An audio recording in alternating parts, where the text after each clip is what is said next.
할렐루야. 같이 한번 여러분 인사를 시작합니다. 인사를 나누겠습니다. 주님의 은혜가 여러분에게, 옆 사람에게도 한번 주님의 은혜가 그대에게. 할렐루야. 이 어린이 주일 아침에 주님의 은혜가 여러분과 함께 하시길 바랍니다. 저를 한번 주목해 보시기 바랍니다.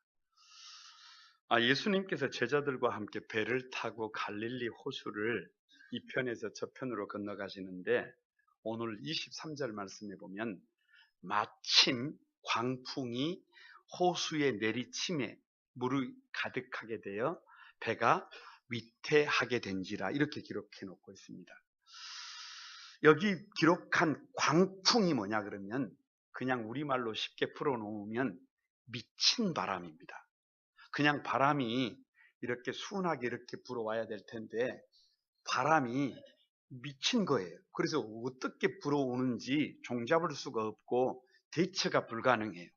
그래서 배가 위태롭습니다. 그래서 바람과 파도가 배를 집어삼킬 것 같습니다. 저는 이 본문을 가만히 읽으면서 5월을 맞이했는데, 가정의 달을 맞이했는데, 어느 학자의 이런 얘기가 생각이 났습니다. 오늘의 가정들이 미친 바람을 만나 위태롭다고 안타까움을 토로하는 그 절규가 생각났어요. 그래서 마음속에 오늘 우리 가정들을 위태롭게 하는 이 광풍이 도대체 뭘까? 우리 시대의 가정들을 위태롭게 하는 광풍을 대략 3가지로 제가 정리를 해보았습니다. 첫 번째가 질병입니다. 왜 그렇게 아픈 사람들이 많은지, 왜 그렇게 모르는 질병이 많은지 참 가슴이 아파요. 좀 건강하게 살았으면 좋겠는데, 예수님을 모신 가정에도 예수 믿는 사람들조차도 너무 아픈 사람이 많아요. 경제적인 어려움을 겪는 사람도 많고, 자녀들이 탈선하는 사람들도 많고, 예기치 못했던 이런저런 광풍들이 가정을 집어삼킬 것 같습니다. 두 번째가요, 불신입니다. 믿을 수가 없어요. 남편이 아내를 믿을 수가 없고, 아내가 남편을 믿을 수가 없고, 부모가 자식을 믿을 수가 없고, 자식이 부모를 믿을 수가 없고, 성도들이 성도들을 믿을 수가 없어요. 오늘 제자들의 문제는 광풍이 불어왔을 때 그 광풍조차도 하나님의 섭리라고 하는 것을 깨닫지 못하는 것입니다. 가정을 세워가다가 보면, 사랑하는 자녀들을 양육해 가다가 보면, 여러분 생각하지 못했던 크고 작은 광풍, 미친 바람들이 오죽 여러분 한두 가지겠어요. 말로 다 할 수 없는 엄청난 광풍들이 삶의 자리를 흔들어 버립니다. 그래서 가족들에 대한 믿음이 깨지면 같이 살아야 될 이유가 없고, 여러분 내가 하는 일들에 대한 믿음이 깨져버리면 거기에 집중할 이유가 없고, 삶의 자리가, 가정이 산산조각 납니다. 집어삼켜버립니다. 세 번째가 세속화예요. 세상의 화려함을 보는 거예요. 정말로 가치를 봐야 되는데, 예수 그리스도를 봐야 되는데, 하나님의 영광을 봐야 되는데, 예수 믿는 사람들조차도 삶의 자리가, 눈이, 그 초점이, 목표가 다른 데를 향하고 있어요. 세상의 화려함을 보고 있어요. 세상에 여러분 큰 것을 보고 있어요. 그러다 보니까 조금만 어려움을 겪으면 그 어려움 속에서 너무나 쉽게 무너져 버리는 것을 보게 됩니다. 미친 광풍들이 여기저기에서 가정들을 위협하고 있습니다. 그래서 저는 오늘 어린이 주일을 맞이해서 다음 세대를 위한 시대 정신 21번째로 다 같이 한번 따라서 해봅니다. 광풍을 잠잠하게 하는 자. 예수님이 누구냐? 간단하게 광풍을 잠잠하게 하는 그런 분이세요. 그러니까 자녀들을 양육하게 할 때 가정에 광풍이 불어와도 예수 믿는 사람들은 누구냐 그러면 이 광풍을 잠잠하게 만드는 사람들입니다. 오늘 어린이 주일을 맞이해서 저와 여러분이 다 그런 광풍을 잠잠하게 만드는 하나님의 사람들 되시길 바랍니다. 우리 자녀들을 그렇게 이 시대에 불어오는 광풍을 잠잠하게 만드는 자녀들로 세워가는 저와 여러분이 되기를 바랍니다. 어떻게 하면 그것이 가능하느냐? 여러분, 첫 번째로요, 다 같이 한번 따라서 해봅니다. 목적이 이끌어가야 한다. 22절을 다시 한번 읽어봅니다. 시작. 하루는 제자들과 함께 배에 오르사 그들에게 이르시되 호수 저편으로 건너가자 하시매 이에 떠나. 자, 그렇습니다. 예수님께서 배에 오르셨어요. 그런데 그 배가 어디로 가야 될지를 모른다고 생각해 보세요. 우리 인생이 향방 없는 목적, 어디로 가야 될지를 모른다고 생각을 해보세요. 보통 문제가 아닙니다. 지금 얼마나 열심히 살고 있느냐, 얼마나 최선을 다하고 있느냐, 그게 문제가 아니라 그것보다 더 중요한 것이 뭐냐 그러면 저와 여러분의 삶의 목적이 분명하냐, 그것이 중요합니다. 제가 이렇게 봐도요, 목회를 하는데 목적이 분명합니다. 여러분, 누가복음을 볼 때도요, 목적이 분명해요. 다음 세대를 살리는 시대 정신, 예수 정신으로 이 누가복음을 재해석해내는 거예요. 목적이 분명합니다. 우리 아이들이 공부를 할 때도요, 공부를 할 때 열심히 하느냐 안 하느냐 그게 중요한 게 아니라 목적이 중요하느냐, 그것이 중요해요. 목적이 분명하고 목적이 바르면, 목적이 선명하면 여러분 공부 안 할 수가 없어요. 사업을 하는 것도요, 다른 것보다 더 중요한 것이 목적이에요. 그렇게 돈 많이 벌어서 그렇게 열심히 일해서 어디다가 뭐 하고 있을 것인데요. 목적이 정확하지 않으면 오히려 열심을 내지 않는 것이 더 중요할 수도 있습니다. 오늘 요즘 들어서 대권 후보자들이 공통적으로 지적하는, 내가 대통령이 되면 개혁 대상 1호로 취급하는 사람들이 누구냐 그러면 검찰이에요.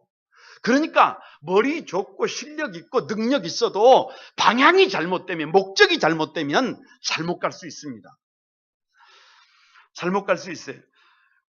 그런데 우리 성도들의 궁극적인 삶의 목적이 뭐냐 그러면 신앙의 선배들이 문답을 만들어놨어요. 성경은 너무 광범위하고, 그래서 성도들을 교육하기 위해서 문답을 만들었는데 소요리 문답 제1번이 사람의 제일 되는 목적이 뭐냐예요.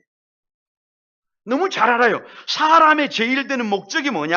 하나님을 영화롭게 하는 것과 영원토록 그를 즐거워하는 것이다. 1등하는 것이 아니라는 거예요. 성공하는 것이 아니라는 거예요. 부요해지는 것이 아니라는 거예요. 우리의 목적이 뭐라는 거예요? 여러분, 고린도전서 10장 31절에 너희가 먹든지 마시든지 무엇을 하든지 다 하나님의 영광을 위하여 하라. 우리의 궁극적인 목적이 다 같이 한번 따라서 봅니다. 솔라, 데오, 글로리아. 하나님께 영광이에요. 하나님께 영광 돌리는 삶을 위하여 내가 이렇게 노력하는 겁니다. 내가 이렇게 열심히 일하는 겁니다. 내가 이렇게 공부하는 겁니다. 내가 지금 이렇게 달려가는 이유가 하나님께 영광을 돌리기 위해서입니다. 비록 내가 지금 최악의 자리에 있다고 할지라도 이렇게 몸부림치는 이유는 그 최악의 자리를 최선의 자리로 바꿔서 하나님께 영광 돌리기 위해서 저와 여러분이 존재하는 줄로 믿습니다.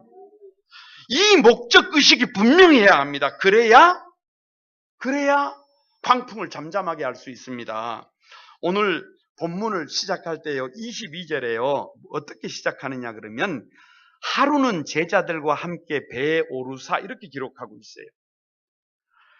여기서 하루라는 말이요, 언제인지 정확하게 모릅니다. 그런데 마가복음 4장 35절을 보면 그냥 하루가 아니라 그날 저물 때라고 기록하고 있어요. 여기서 그날이 언제냐 그러면 예수님께서 아침 일찍 일어나셔서 많은 사람들에게 씨 뿌리는 비유를 설명하신 날이에요. 그리고 등불 비유를 설명하신 날이에요. 그리고 누가 가족인지를 밝혀주신 날이에요. 그리고 수많은 병자들을 고쳐주신 날이에요. 그러니까 예수님은 하루 종일을 어떻게 사셨느냐, 그렇게 열심히 사셨어요. 그리고 이제 저녁이 되었잖아요. 그러면 이제는 누가 봐도 쉬어야 될 때예요. 누가 봐도 이제는 피곤해 지친 그 몸을 좀 쉬는 시간이란 말이에요. 그런데 그 예수님은 쉬지 않으시고 다시 배에 오르셔서 배 저편으로 건너가자. 저편으로 건너가자. 저편에 누가 있는 거예요? 거라사 지방에 한 귀신 들린 사람이 몸부림치고 있는 것입니다. 그러니까 하루를 살아갈 때에도 하나님의 영광을 위해서 쉼 없이 땀 흘리고 최선을 다하여 하나님의 영광을 위하여 달려간 분이 예수 그리스도인 줄로 믿습니다. 이것이 바로 하나님을 위하여 열심히 달려가는 거룩한 성도들의 일상이 되어야 합니다. 왜 23절에 보면 예수님께서 그 주무시고 계시는지 여러분 이렇게 기록되어져 있습니다. 행선할 때 예수께서 잠이 드셨더니 이렇게 기록하고 있어요. 그런데 마가복음을 보면 뭐라고 기록하고 있느냐 그러면 예수께서 그물을 베게 하고 잠이 드셨더라 이렇게 기록하고 있습니다. 저는 본문을 대할 때 처음에 충격을 받았어요. 왜 충격을 받았느냐 그러면 아니 갈릴리 호수에 가보신 분들은 아시지만 거기에서 선상 예배를 드린단 말 저는 안 가봤어요. 말로 들어서 압니다. 그런데 거리가 30분밖에 안 걸려요. 노를 저어도 금방 건너갈 수 있는 곳이에요. 그런데 예수님이 배에 타시자 마시자 30분도 안 걸리는 잠시 건너가시는데 예수님은 그렇게 잠이 많으신가? 잠보신가? 아니 성경에 하나님께서 사랑하는 자들에게 잠을 주신다고 하셨는데 하나님이 예수님을 너무 사랑하셔서 예수님은 아무 데서나 그렇게 잠자는 잠보신가? 이런 생각을 처음에 문득 했어요. 그런데 예수님은 그렇게 잠이 많으신 분이 아닙니다. 예수님은 멀미에 취하신 것도 아닙니다. 왜 예수님께서 이렇게 그 짧은 시간에 잠이 들어 계시느냐, 골아떨어져 계시느냐 그러면 하루를 어떻게 보내신 거예요? 하루를 정말로 열심히 사신 겁니다. 하루를 정말로 분주하게 사신 것입니다. 예수님에게서 땀 냄새가 난 줄로 믿습니다. 무슨 말이냐 그러면 여기 중요한 것이 있어요. 예수님은 하루를 하나님의 영광을 위해서 그 하루하루 한 시간을 몸부림치도록 살았다 그 말이에요. 최선을 다해서 살았다 그 말이에요. 땀 흘리면서 살았다 그 말이에요. 그런 거룩한 일상이 모여질 때 우리의 삶의 자리에 광풍들을 이겨낼 수 있는 줄로 믿습니다. 많은 사람들이 불면증에 시달립니다. 많은 사람들이 잠들지 못해서 고통 속에서 살아갑니다. 그런데요, 그런데 오늘 그 말을 뒤집으면 오늘 낮에 내가 그렇게 열정적으로 살지 못했다는 반증입니다. 죄송하지만 오늘 낮에 내가 그렇게 피곤하지 않았다는 반증이 오늘 낮에 쉴 만큼 쉬었다는 얘기예요. 그래서 정말로 하나님의 영광을 위해서 최선을 다해서 이른 새벽에 일어나서 저녁 늦은 시간까지 몸부림치고 하나님의 영광을 위하여 여러분 한번 달려보세요. 그러면 예수님처럼 등 대면 잘 수밖에 없는 건강한 삶이 저와 여러분의 일상이 되게 될 줄로 믿습니다. 우리 예수님께서 공생애를 시작하기 전까지 목수 일을 하셨는데 여기서 사용하는 목수라고 하는 말이 테크톤이라는 말이에요. 여러분 이 말은 무슨 말이냐 그러면 그냥 초보자에게 붙여주는 그 테크톤이 목수에게 붙여주는 말이 테크톤이 아니라 큰 배를 만들 수 있는 유능한 목수에게 붙여진 이름이 테크톤이라는 말이에요. 그러니까 예수님은 그 일이 자기의 주업이 아님에도 불구하고 자기에게 일이 맡겨졌을 때 어떻게 살았다는 거예요. 그렇게 몸부림치면서 땀 흘리면서 땀 냄새 나면서 자신이 서 있는 삶의 자리에서 하나님의 영광을 위하여 그렇게 달리신 분이 우리 주님을 믿습니다. 사랑하는 여러분, 목적이 이끌어가는 삶을 살아야 합니다. 저와 여러분의 가슴 속에 오직 하나님께 영광을 돌리는 삶을 한번 살아보기 위하여 땀 냄새 진한 그런 우리 거룩한 꿈 한 소망에 사랑하는 성도들의 삶이 되셔서 이 광풍을 잠잠하게 하는 멋진 하나님의 사람들 되시기를 바랍니다. 두 번째는요, 예수님께 나와야 합니다. 24절을 다 같이 한번 읽어봅니다. 24절입니다. 시작. 제자들이 나와 깨어 이르되 주여 주여 우리가 죽겠나이다 한데 예수께서 잠을 깨사 바람과 물결을 꾸짖으시니 이에 그쳐 잠잠하여 지더라. 자, 여러분 보세요. 예수님과 함께 제자들이 배를 타고 건너가고 있어요.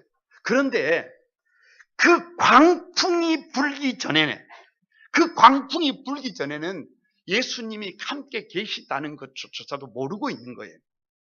그런데 광풍이 불어오니까 그 비바람이 몰아쳐서 배가 위태로워지니까 이렇게 고백합니다. 주여 주여 우리가 죽게 되었나이다. 누구 앞에 나와서? 예수님 앞에 나와서 절규하는 거예요. 우리가 죽게 됐다는 거예요. 누구 앞에 나오는 거예요? 예수님 앞에 나오는 거예요. 이 광풍을 주신 이유가 도대체 뭘까? 이사야 59장 1절에 보면 여호와의 손이 짧아 구원하지 못하심도 아니요 귀가 둔하여 듣지 못하심도 아니다. 하나님의 손이 짧아서 광풍이 올까요? 하나님의 능력이 부족해서 광풍이 올까요? 하나님의 관심이 없어서 우리 가정에 그런 심각한 문제가 있을까요? 그거 아니라니까요. 왜 그런 광풍이 불어오느냐? 24절에 광풍이 불어오니까 예수님의 제자들이 비로소 예수님을 찾더라. 누가복음 8장은요, 큰 틀에서 씨 뿌리는 비유예요. 그래서 100배의 결실을 요청합니다. 그런데 이 씨 뿌리는 비유를 마치고 나서 등불 비유가 나와요. 누구든지 예수님, 빛 대신 예수님 앞에 서면 내가 길가인지, 내가 바위밭인지, 내가 가시떨기밭인지, 내가 옥토인지 자기 자신이 선명하게 보입니다. 할렐루야. 그걸 보라는 얘기예요. 누가 내 가족이냐라고 하는 말씀을 통해서 길가, 바위밭, 가시떨기밭 내 가족 아니라는 거예요. 열매 맺지 못하는 그 밭은 내 가족이 아니라는 거예요. 누가 진정한 가족이냐? 옥토가 되어 100배의 결실을 맺는 성도가 나의 가족이다. 할렐루야. 그렇다면 여기서 왜 광풍이냐 그 말이에요. 왜 이 비유들 밑에 광풍이 들어와 있느냐? 왜 미친 바람이냐? 광풍이 불어와도, 미친 바람이 불어와도 진짜 옥토는, 진짜 성도는 100배의 결실을 맺을 수 있다. 할렐루야. 어떻게 그 100배의 결실이 가능하냐? 광풍의 역할에 주목해야 합니다. 광풍이 불어오기 전까지는, 미친 바람이 불기 전까지는 내 힘으로, 내 방법으로 얼마든지 가능해요. 그런데 미친 광풍이 불어오면 내 힘으로 어떻게 할 수가 없어요. 나의 힘으로, 나의 능력으로, 나의 방법으로 답이 나오지 않아요. 그래서 우리는 그 광풍 때문에 주님 앞에 나올 수밖에 없습니다. 예수님 앞에 손을 들 수밖에 없어요. 이것이 우리 인생에, 우리 가정에 광풍을 주신 이유임을 믿습니다. 그래서 주님 앞에 서보세요. 주님 앞에 서보면 바르게 세워지면 보세요. 광풍은 나를 깨뜨립니다. 나의 자아를 깨뜨려요. 마귀의 땅이라 그랬잖아요. 길가 같은 마음이라 그랬잖아요. 딱딱하게 굳어버린 나의 생각, 나의 방법, 나의 고집을 이 광풍이요 깨뜨립니다. 이 광풍이 깨뜨려요. 아브라함이 나이가 99이 되도록 하나님은 자녀를 주지 않았어요. 이것이 아브라함 가정에 불어닥친 미친 광풍이에요. 다른 사람들은 신혼 혼수품으로도 아기를 가지고 가기도 하고, 예수 안 믿는 사람들도 그냥 아기가 뻥뻥 들어서는데, 그냥 아기도 잘났는데 하나님의 은혜로 부름 받았는데도 불구하고 99이 될 때까지 하나님께서 태를 닫아 놓으신 거예요. 이게 미친 광풍입니다. 그런데 이 광풍이 없이 아브라함이 깨지냐 그 말이에요. 아브라함의 생각이 깨지냐 그 말이에요. 아브라함의 경험이, 방법이 깨지냐 그 말이에요. 야곱이 야복 강가에서 형님이 군대를 데리고 나를 죽이러 옵니다. 다시 말하면 형님의 군대가 형님이 미친 광풍이 돼서 나를 위태롭게 만듭니다. 그 광풍이 아니고서야 야곱이 깨지냐 그 말이에요. 야곱이 다른 사람들을 사기치고 다른 사람들을 속이고 다른 사람들의 아킬레스건을 잡는 그 삶이 깨지냐 그 말이에요. 광풍은 의미 없이 불어오지 않습니다. 광풍은 하나님의 손이 짧아서 불어오는 것이 아닙니다. 나를 주님 앞에 나오게 하기 위해서 나의 자아를 깨뜨리려는 하나님의 섭리입니다. 그래서 내 자아가 파쇄되고 내 믿음의 대상이 더 이상 내가 아니에요. 방법이 내가 아니에요. 내 생각이 아닙니다. 내 고집이 아니에요. 나는 없고 예수님만 있습니다. 더 이상 나는 할 수 없다, 나는 불가능하다가 아니라 나는 방법이 없어도 예수님 안에 방법이 있다. 할렐루야. 내가 깨집니다. 광풍 때문에 깨지는 거예요. 그 광풍은요 나를 짚어지게 만듭니다. 예? 여러분, 광풍은 환란이잖아요. 시련이잖아요. 세상을 살아가면서 자녀들을 양육하면서요, 가정을 세워가면서 그런 정도의 광풍 한번 없을 줄 알았습니까? 그런 정도의 문제 예상치 못하셨습니까? 그러면 너무 쉽게 생각한 거예요. 너무 쉽게 생각했어요. 광풍, 미친 바람을 경험하면서요, 철도 들고 깊어지는 것입니다. 아브라함이 됩니다. 자기밖에 모르던 아버지가 열국의 아버지가 되는 거예요. 야곱 사기꾼이 이스라엘 하나님을 이긴 자가 돼서 모든 사람들에게 기꺼이 지는 사람이 되는 겁니다. 사울 자기가 큰 줄 알고 살던 사람이 바울, 세상에서 가장 작은 자로 낮아지는 깊이 있는 사람이 되는 것입니다. 여러분, 그래서 깊어지면 나는 없고 예수님만 있습니다. 내가 옥토가 된다 그 말이에요. 내가 결실하는 사람이 된다 그 말이에요. 내가 광풍을 잠잠케 하는 사람이 된다 그 말이에요. 그래서 광풍은요, 예수님만 바라보게 만들어요. 여러분, 혹여라도 여러분의 시각이, 여러분의 이 눈이 지금 세상을 향하고 있어요. 세상을 향하고 있어요. 여러분의 시각이 저 세상의 화려함만, 세속함만 바라보고 있어요. 돈만 쫓고 있어요. 쾌락을 쫓고 있어요. 향락을 쫓고 있어요. 그런데 아파 보세요. 광풍이 불어와 보세요. 그런데 경제적으로 파산해 보세요. 어떻게 그것이 더 이상 가능합니까? 우리의 시각을 한순간에 세상을 쫓던 그 눈에서 하나님에게로 우리의 눈을 바꿔놓습니다. 그러기에 광풍은 더 이상 광풍이 불어오면 우리의 삶이 더 이상 세상을 바라보지 않습니다. 더 이상 쾌락을 바라보지 않아요. 오직 예수님을 바라봅니다. 오직 예수님 한 분만 바라보게 됩니다. 이 눈을 예수님에게 고정시키게 됩니다. 사랑하는 여러분, 이것이 광풍을 우리 인생에, 우리 가정에 주신 이후에 내 삶에 아무런 문제가 없다고 느끼는 순간 우리 눈은 다른 데를 봅니다. 그런데 우리 인생에 광풍이 불어올 때 저와 여러분을 예수님 앞에 나오게 해요. 그래서 나를 깨뜨리게 만들고 내가 깊어지게 만들고 이 눈이 예수님을 집중하게 만듭니다. 이 광풍은 그래서 하나님의 작품입니다.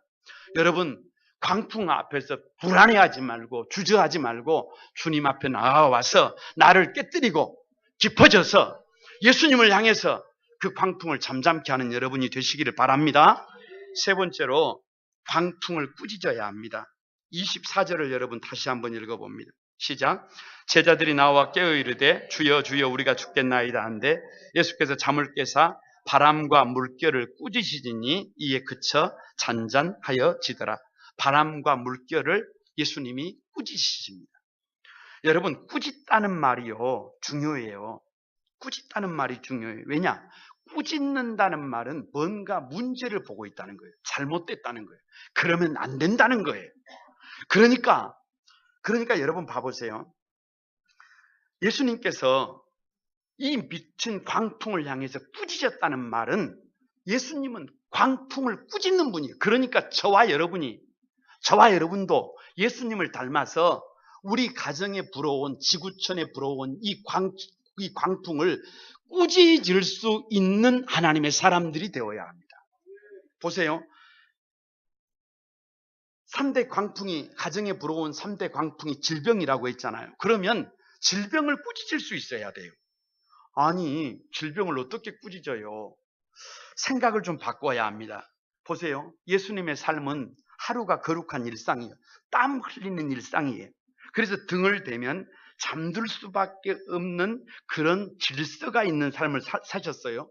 그래서 예수님은 건강하셨어요. 그런데 현대인들을 봐보세요. 현대인들은 땀을 흘리지 않습니다. 여러분, 질서가 없습니다. 밤과 낮이 바뀌어 있어요. 밤 늦도록 깨어 있다가 아침 늦게 일어납니다. 질서가 없어요. 여러분, 거기다가 술과 담배를 얼마나 많이 하는지 모릅니다.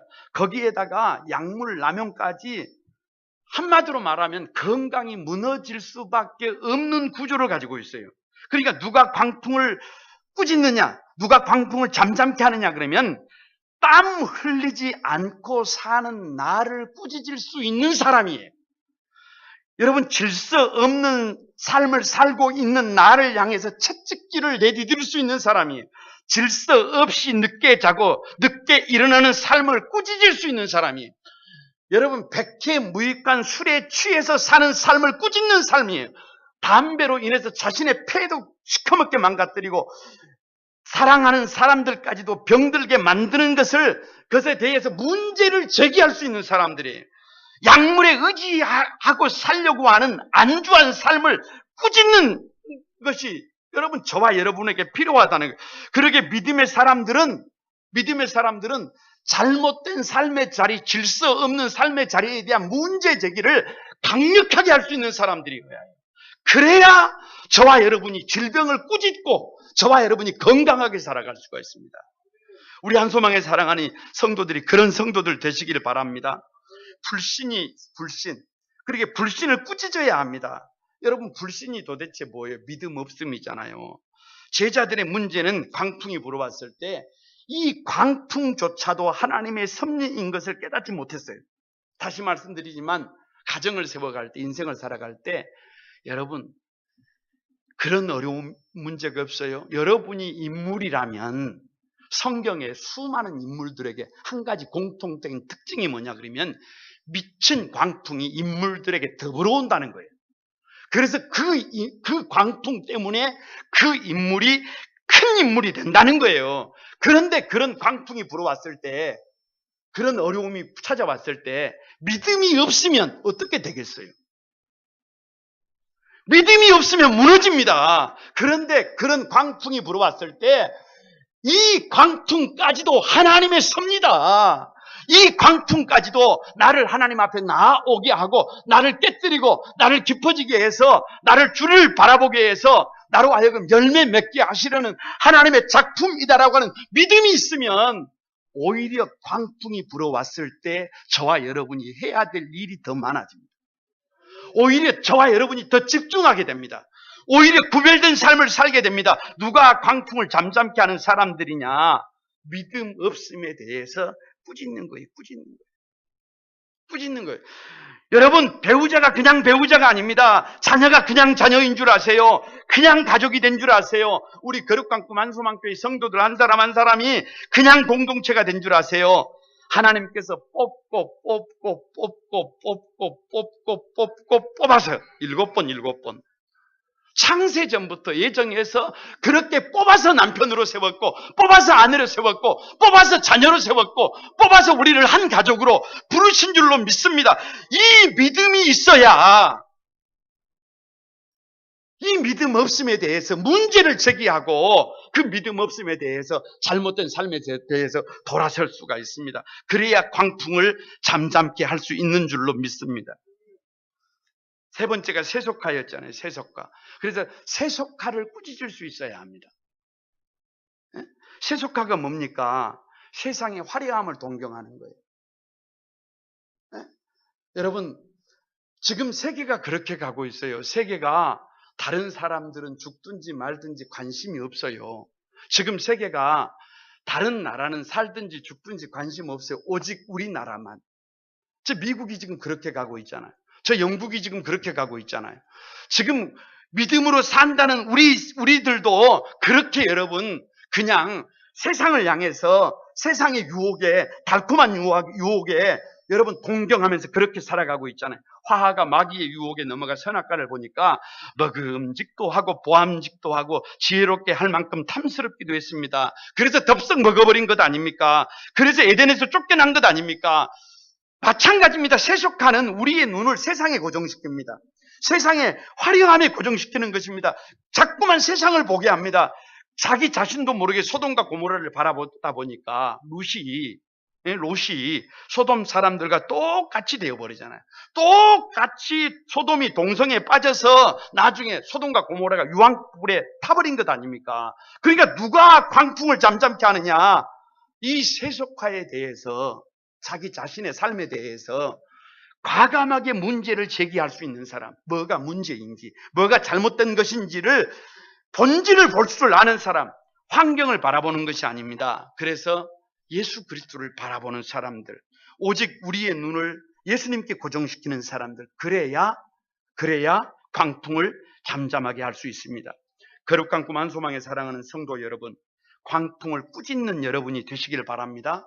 이 시대의 문제가 무엇인지를 저와 여러분이, 교회가 함께 고민하고 그 문제들을 가지고 기도할 수 있어야 합니다. 그래야 광풍을 잠잠하게 할 수 있습니다. 말씀을 마치려고 합니다. 5월 가정의 달을 맞이해서 우리 자녀들을 어떻게 양육해야 할 것인가, 이게 과제입니다. 우리의 고민 아니겠습니까? 자녀들을 양육하다가 보면 수많은 광풍이 불어옵니다. 그러나 예수님은 광풍을 잠잠케 하는 분이, 우리 자녀들을 이렇게 광풍이 불어올 때 그 광풍을 잠잠케 만들 수 있는 자녀들로 양육을 해야 합니다. 어떻게 해요?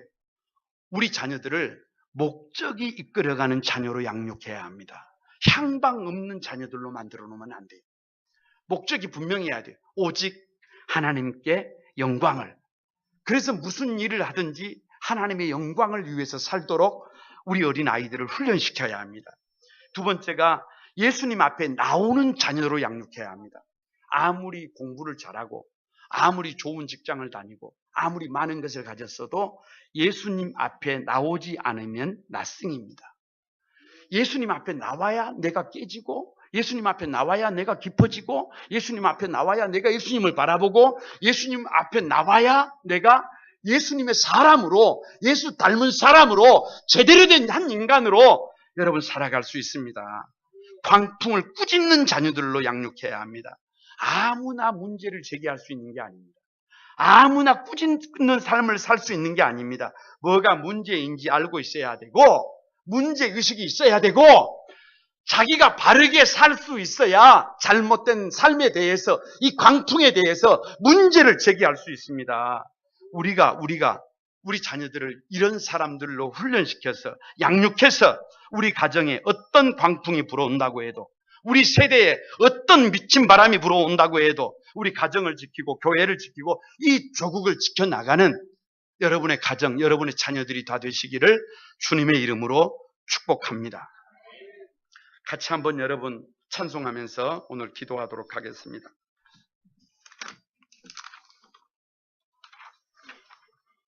이 모든 것이 주님의 은혜, 이 찬양 드리면서 오늘 같이 기도하겠습니다.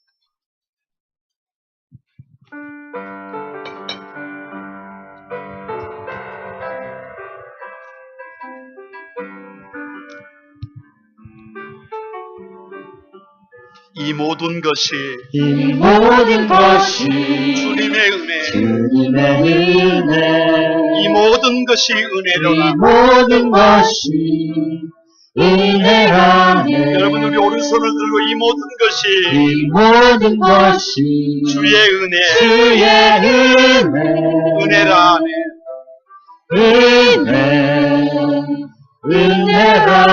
다시 한번 드립니다. 이 모든 것이 주님의 은혜, 이 모든 것이 은혜라네. 이 모든 것이 은혜라네. 이 모든 것이 주님의 은혜, 이 모든 것이 주의 은혜, 은혜라네.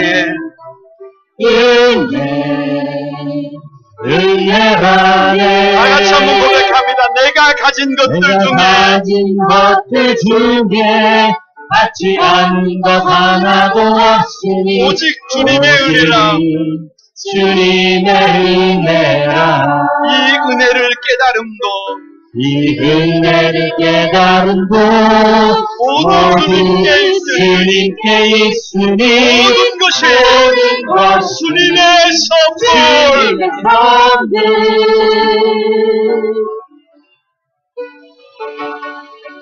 이 모든 것이 주님의 은혜, 이 모든 것이 은혜라네. 이 모든 것이 주의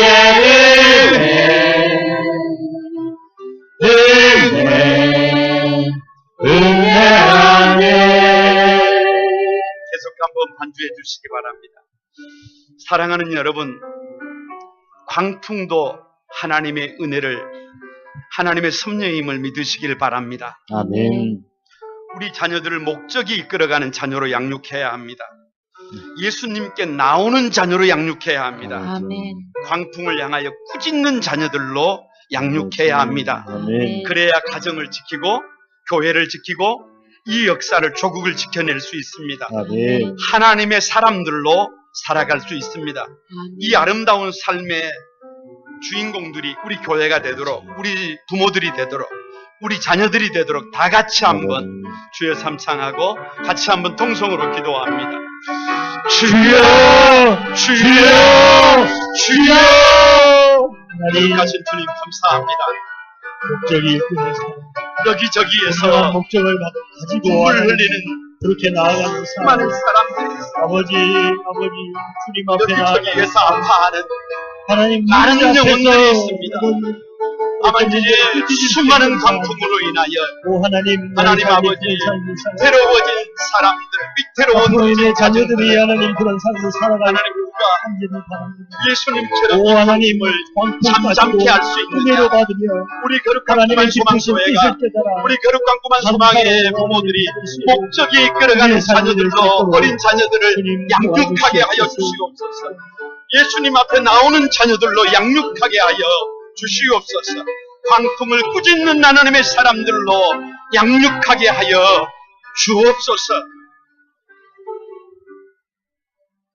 거룩하신 주님, 이 지구촌이, 하나님, 우리 가정들이 광풍으로 인하여 위태롭습니다. 흔들립니다. 절규가 가득합니다. 하나님, 예수님은 이 땅에 이 광풍을 잠잠케 하시기 위하여 오신 분임을 믿습니다. 오늘 예수 그리스도를 믿는 우리 거룩한 구 만소망교회가 이 시대에 불어온 광풍을 잠잠하게 할 수 있는 음부의 권세를 장악한 그런 교회 되게 하여 주옵소서. 우리 가정들이, 우리 부모들이, 우리 자녀들을 이 광풍을 잠잠케 하는 자녀들로 양육할 수 있도록 힘을 주소서. 어릴 때부터 오직 하나님의 영광을 위하여 이 목적이 이끌어가는 자녀들로, 그래서 세상의 화려함에 취해서 교회 밖에서, 예수님 밖에서 자기 소견에 옳은 대로 살아가는 것이 아니라 예수님 앞에 나와서 내가 깨어지고 내가 말씀에 깊어지고 내가 예수님을 바라보며 믿음으로 살아가는 자녀들 되게 하여 주옵소서. 그래서 이 시대의 문제가 무엇인지 광풍을 바라보고 꾸짖는, 그래서 구별된 삶을 살아가는 우리 사랑하는 자녀들 되게 하여 주옵소서. 그래서 30배, 60배가 아니라 100배의 결실로 하나님께 영광 돌려드리는 사랑하는 가족들, 우리 부모들 되게 하여 주옵소서. 예수님의 이름으로 기도드리옵나이다. 아멘.